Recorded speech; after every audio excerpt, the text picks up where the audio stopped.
Hello, welcome to commerce classes. और कैसे हो आप सब लोग। आज हम स्टार्ट करेंगे शेयर कैपिटल और शेयर कैपिटल का कॉन्सेप्ट डिस्कस करने जा रहा हूँ। तो सबसे पहले देखो बेटा, देखते हैं कि कैपिटल क्या होता है। इश्यू ऑफ शेयर्स का कॉन्सेप्ट है। इश्यू ऑफ शेयर्स में हम शेयर कैपिटल की बात करेंगे कि शेयर कैपिटल क्या होता है, उसकी क्लासिफिकेशन की बात करेंगे और इश्यू ऑफ शेयर्स को भी डिस्कस करने वाला हूँ आज की वीडियो में। तो सबसे पहले बात करते हैं कि कैपिटल, शेयर कैपिटल क्या होता है। देखो बेटा, कैपिटल हमने 11th में भी किया है। कैपिटल का मतलब क्या होता है, 11th में जब हम फाइनल अकाउंट कर रहे थे तो उसमें भी कैपिटल की बात आ रही थी, या और भी जगह कैपिटल हम डिस्कस कर रहे थे। तो कैपिटल का मतलब क्या होता है, तो कैपिटल मीन्स सिंपली हमें पता है कि कैपिटल मीन्स ओनर्स इन्वेस्टमेंट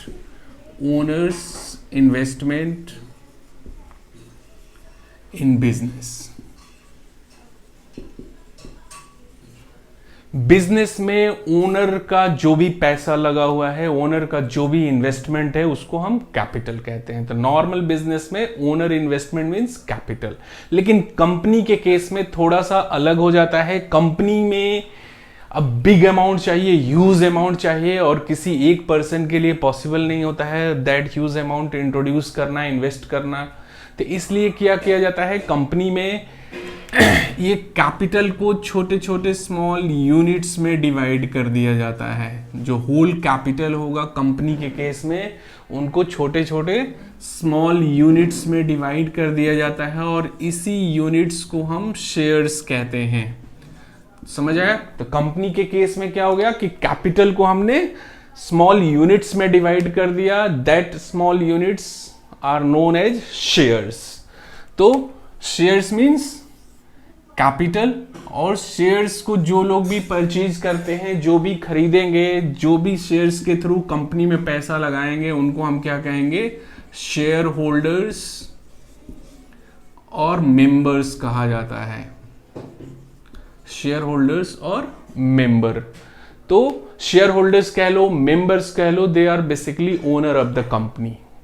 तो ओनर ऑफ द कंपनी, क्योंकि इन्होंने शेयर्स के थ्रू कैपिटल के लिए पैसा लगाया है कंपनी में, इसके लिए इनको हम ओनर कहेंगे। अब बात आती है कि अब इसीलिए कंपनी के केस में इस कैपिटल को शेयर कैपिटल कहा जाएगा। क्या कहा जाएगा, शेयर कैपिटल। तो इतना क्लियर हो गया कि कंपनी के केस में हम सिंपली कैपिटल की बात नहीं करेंगे, शेयर कैपिटल की बात करेंगे। शेयर कैपिटल जो पूरा अमाउंट, पूरा एज अ कैपिटल जो अमाउंट कंपनी के अंदर इन्वेस्टेड होता है, that is called share capital. अब शेयर कैपिटल की अगर क्लासिफिकेशन करें तो कई सारे हमें क्लासिफिकेशन मिलते हैं। जैसे सबसे पहले हम ऑथोराइज शेयर कैपिटल की बात करेंगे कि ऑथोराइज शेयर कैपिटल क्या होता है। तो देखें, ऑथोराइज शेयर कैपिटल, या इसको नॉमिनल शेयर कैपिटल भी कहा जा सकता है। इसको ऑथोराइज कह लो या नॉमिनल शेयर कैपिटल कह सकते हो।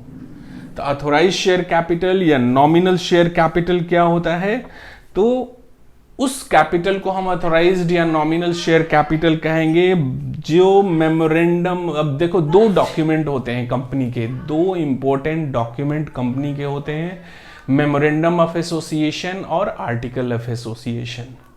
तो मेमोरेंडम ऑफ एसोसिएशन में हमें ये मेंशन होता है कि एक कंपनी मैक्सिमम कितने शेयर कैपिटल रीज कर सकती है, यानी मैक्सिमम कितना शेयर कैपिटल अपने पास रख सकती है, उसी को हम ऑथोराइज्ड या नॉमिनल शेयर कैपिटल कहते हैं। तो ऑथोराइज्ड या नॉमिनल शेयर कैपिटल कहने का मतलब क्या हो गया कि means such capital as is authorized by the memorandum of association of the company। यानी एक इंपॉर्टेंट डॉक्यूमेंट है कंपनी का मेमोरेंडम ऑफ एसोसिएशन, उसके थ्रू जो मैक्सिमम शेयर कैपिटल अथोराइज्ड है किसी कंपनी को, उसी को हम अथोराइज शेयर कैपिटल कहते हैं। तो सेक्शन 2(8) इसके बारे में डिस्कस करता है, कंपनीज एक्ट 2013 का सेक्शन 2 सबसेक्शन 8 में हमें अथोराइज शेयर कैपिटल को कैसे डिफाइन किया गया है।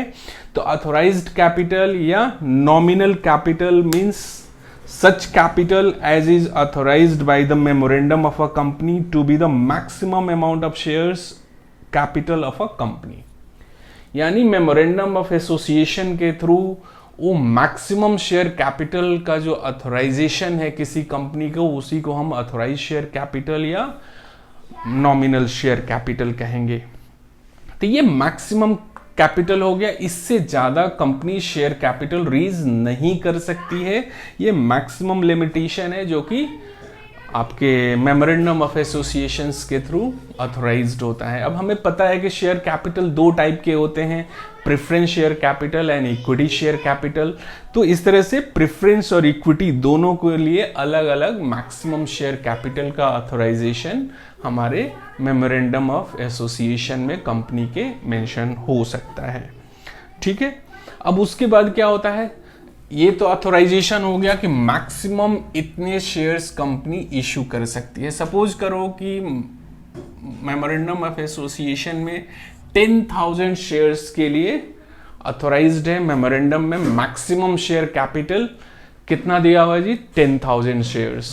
तो मैक्सिमम 10,000 शेयर हो गया। एक शेयर अगर 10 रुपए का है, फेस वैल्यू शेयर का 10 रुपए का है, तो टोटल कितना हो गया जी, 10,000 इंटू 10 यानी 1 लाख ये अथोराइज शेयर कैपिटल हो गया। यानी सिंपल सा कॉन्सेप्ट है कि अथोराइज शेयर कैपिटल जो मेमोरेंडम ऑफ एसोसिएशन में कंपनी के दिया हुआ है उसकी बात करते हैं। उसके बाद बात करेंगे issued share capital. Issued share capital क्या होता है? ठीक है जी, ये तो मैक्सिमम ऑथराइजेशन है ना, बट जरूरी नहीं है कि कंपनी जितना उसको ऑथराइजेशन है शेयर कैपिटल रेज करने का पूरा इकट्ठे ही रेज कर ले। तो कंपनी को जितने फंड की रिक्वायरमेंट होगी, जितने पैसे की जरूरत होगी, उसके अकॉर्डिंग कंपनी अपने शेयर्स को इशू करेगी। शेयर्स इशू करने का मतलब कि कंपनी अपने शेयर्स को मार्केट में पब्लिकली ऑफर कर रही है सब्सक्राइब करने के लिए। ऑफर कर रही है सब्सक्राइब करने का मतलब क्या हुआ कि अपने शेयर्स को मार्केट में सेल करने को, बेचने को तैयार है। ठीक है जी, तो इशूड शेयर कैपिटल का मतलब क्या हो गया, इसको section 2 subsection 50 of the companies act 2013 में डिस्कस किया गया है। तो सेक्शन 2 सबसेक्शन 50 में इशूड कैपिटल के बारे में क्या कहा जा रहा है कि issued capital means such capital as company issue from time to time for subscription. यानी इस अथोराइज कैपिटल में से वो नंबर ऑफ शेयर्स जो company time to time issue कर रही है अपनी जरूरत, अपनी नीड के अकॉर्डिंग, जितने शेयर्स मार्केट में सब्सक्रिप्शन के लिए कंपनी ला रही है उसी को हम इशूड शेयर कैपिटल कहेंगे।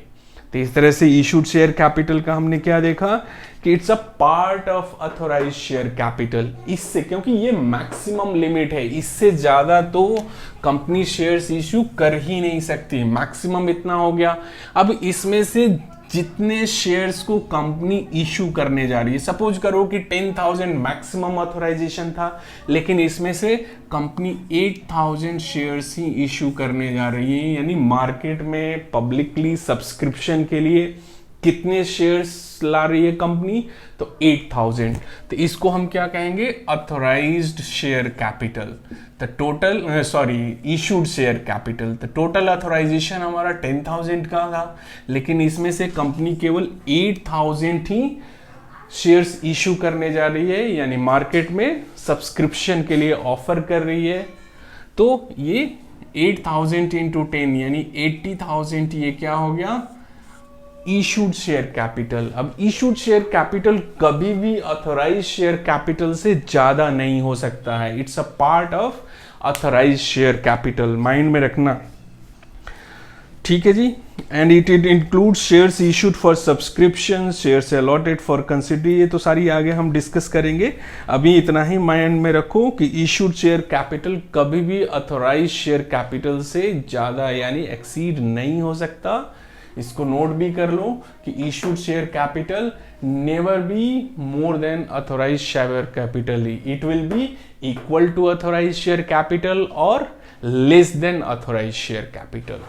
ठीक है जी, तो issued share capital always will be equal to और less than authorise share capital because it is a part of authorise share capital. Clear है बेटा? अब आगे हम बात करेंगे कि सब्सक्राइब्ड कैपिटल क्या होता है। थर्ड पॉइंट हमारा क्या है, सब्सक्राइब्ड कैपिटल। ये सेक्शन 2 सब सेक्शन 86 में हमें डिफाइन किया हुआ है। कंपनीज एक्ट 2013 के सेक्शन 2 सब सेक्शन 86 में हमें डिफाइन किया हुआ है कि subscribed capital means such part of capital which is for the time being subscribed by the members of the company. ठीक है, कंपनी ने यहाँ 8000 शेयर्स इशू किया, बट जरूरी तो नहीं है कि कंपनी जितने शेयर्स इशू करेगी वो सारा का सारा शेयर सब्सक्राइब्ड हो ही जाएगा पब्लिकली। सब्सक्राइब कहने का मतलब कि वो सारे के सारे शेयर्स सेल हो जाएंगे, ऐसा नहीं हो सकता है इससे कम भी हो। तो सब्सक्राइब्ड का मतलब कि नंबर ऑफ शेयर्स जो एक्चुअल में मेंबर या शेयर होल्डर्स ने जिसको परचेज कर लिया। ठीक है, तो सब्सक्राइब्ड में सपोज करो कि जैसे ये 8000 कंपनी ने इशू किया, लेकिन ये पब्लिक से सब्सक्रिप्शन जो आया 7500 शेयर्स के लिए ही आया। तो 7500 इंटू 10 यानी 75,000। ये क्या हो गया बेटा, तो ये हो गया आपका सब्सक्राइब्ड शेयर कैपिटल। तो सब्सक्राइब्ड शेयर कैपिटल के बारे में हमने क्या देखा कि इशूड शेयर कैपिटल, जो कंपनी ने शेयर इशू किया उसका कितना पार्ट सब्सक्राइब हो रहा है पब्लिक के थ्रू। ठीक है, सब्सक्राइब कैपिटल के बारे में और क्या है कि is a part of issued share capital which company has issued for cash और for consideration other than cash. ठीक है, it includes issued for subscription and subscribed shares subscribed by signatories to the memorandum of association। सारी चीजें इसमें include होती है। तो इस तरह से जैसे हमने क्या देखा कि issued share capital authorise share capital का पार्ट है, उसी तरह से ये सब्सक्राइब्ड शेयर कैपिटल जो है वो इशूड शेयर कैपिटल का पार्ट है। यानी जितने कंपनी शेयर्स इशू करने जा रही है उसमें से जो सब्सक्राइब्ड हुआ, यानी जितना पब्लिक ने, मेंबर्स ने, शेयर होल्डर्स ने जो शेयर्स को एक्चुअल में परचेज करने के लिए ऑफर दिया उसको हमने क्या कहना है, सब्सक्राइब्ड। यानी जितना शेयर सेल हो गया यानी लोगों ने खरीद लिया उसको हम क्या कहेंगे, सब्सक्राइब्ड शेयर कैपिटल। अब सब्सक्राइब्ड शेयर कैपिटल को 2 कैटेगरी में हम बांट देते हैं, subscribed and fully paid up. Subscribed and fully paid up का मतलब क्या हो गया कि जिन शेयर होल्डर्स ने या मेंबर्स ने शेयर्स के लिए सब्सक्रिप्शन दिया है उन्होंने पेमेंट भी उसका कर दिया, यानी जितने शेयर्स का प्राइस था उसका पेमेंट ऑलरेडी हो चुका है। और subscribed but not fully paid up. Subscribed but not fully paid up का मतलब कि पेमेंट पूरा नहीं आया है। Subscribed and not fully paid up इसको कहेंगे कि मतलब क्या हो गया कि सब्सक्रिप्शन तो हो गया, लोगों ने परचेज तो कर लिया शेयर्स को, लेकिन अभी पेमेंट पूरा नहीं हुआ, पेमेंट कुछ ना कुछ उसमें ड्यूज है, तो उसको कहेंगे हम subscribed but not fully paid up. तो subscribed but not fully paid up, इसमें भी 2 कैटेगरी हम देख सकते हैं कि कई बार क्या होता है कि ये इसके भी 2 कैटेगरीज आपके हो सकते हैं। क्या क्या, तो या तो पूरा का पूरा अमाउंट कॉल्ड अप हो गया और उसके बाद पेड अप नहीं हुआ है, और या दूसरा केस हो सकता है कि फुल अमाउंट कॉल्ड अप नहीं हुआ है।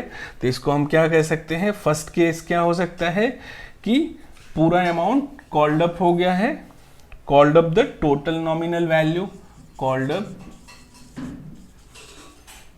Total nominal value. या दूसरा केस क्या हो सकता है कि not called up the total nominal value, not called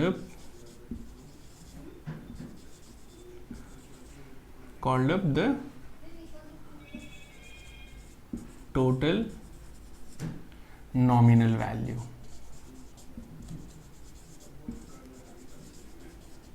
क्या मतलब हुआ कि ठीक है सब्सक्रिप्शन तो हो गया, लोगों ने शेयर तो खरीद लिया, अब उसके बाद क्या करती है कि कंपनी कई बार कॉल करती है, अमाउंट का डिमांड करती है, कई बार इंस्टॉलमेंट में भी होता है ये चीजें, अभी डिस्कस करेंगे थोड़ी देर में। तो इंस्टॉलमेंट यानी यहां पर तो क्या हो गया, सब्सक्राइब्ड हुआ लेकिन पूरा पेमेंट नहीं हुआ है। पूरा पेमेंट नहीं होने का क्या रीजन है, तो कई बार तो क्या होता है कि कंपनी ने पूरा अमाउंट ही कॉल नहीं किया है, पूरा अमाउंट ही डिमांड नहीं किया है, इसलिए वो पूरा पेडअप नहीं हुआ।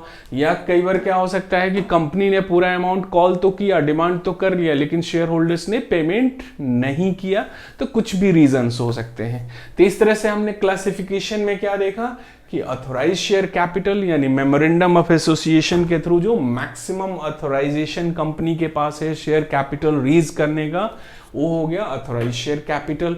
उसमें से कितने शेयर्स, कितने number of shares company public में सब्सक्रिप्शन के लिए ऑफर कर रही है, उसको हम कहेंगे इशूड शेयर कैपिटल। यानी इस अथोराइज्ड का कितना पार्ट एक्चुअल में इशू हो रहा है, एक्चुअल में मार्केट में सब्सक्रिप्शन के लिए ऑफर किया जा रहा है। उसके बाद क्या है, सब्सक्राइब्ड का मतलब कि एक्चुअल में कितना लोगों ने उन शेयर्स को परचेज किया यानी सब्सक्राइब किया। इशू जो कंपनी ने किया था उसका कितना पार्ट सब्सक्राइब्ड हुआ, कितना परचेज किया गया। तो ये सारे हमारे कॉन्सेप्ट थे शेयर कैपिटल का। इसके बाद हम बात करेंगे issue of share capital. Share capital issue कैसे होता है तो वो डिस्कस कर लेते हैं।